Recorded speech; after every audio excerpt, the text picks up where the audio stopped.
So after I finished my second novel, I was trying to decide what I was going to write about, and I had met this guy when researching my first novel, which is all about the circus.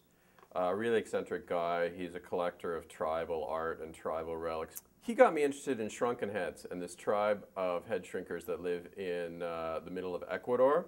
And so I got it in my head that I was going to write a novel that takes place amongst a tribe of head shrinkers in the Amazon. So I read everything I could about them for about 6 months, and I took a few stabs at writing, and then just one day I realized that there was no way I was ever going to get inside the head of a head shrinking native. And so what happened was I was just walking down the street, kind of depressed, because now I had nothing to work on, and a premise for a novel just kind of appeared. And this voice in my head said, how about a novel about a Canadian lonely heart who inadvertently funds a Chechen terrorist attack via his Russian mail-order bride? And I actually didn't like it. But then the voice said, wait a minute, it's a black comedy. That I did like. And that's how it started. I think that my subconscious was rewarding me for wasting 6 months researching shrunken heads in Ecuador by just giving me this idea for a novel.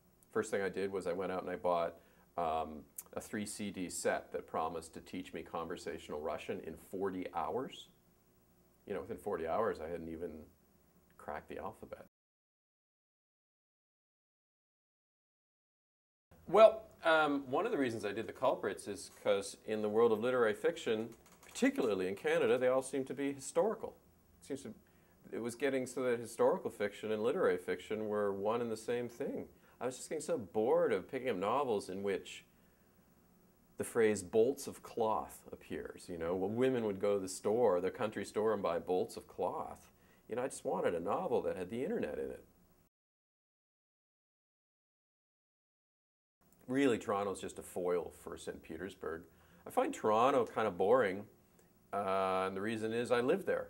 And so it all seems normal to me, and so that's why I never really write about my own city, because nothing about it impresses me because I've lived here all my life. So I found actually writing about Toronto more difficult than writing about St. Petersburg. You know, I think most writers find that the opposite. They like to write about what they know. But you know, I went to St. Petersburg for a week, and everything was interesting because it's all different. You know, it's when I had to write about Toronto that I really had to sit and think, okay, what are the necessary components of this city? You know, and really what it was is that it's just so orderly and peaceful and under control as compared to a big city in Russia.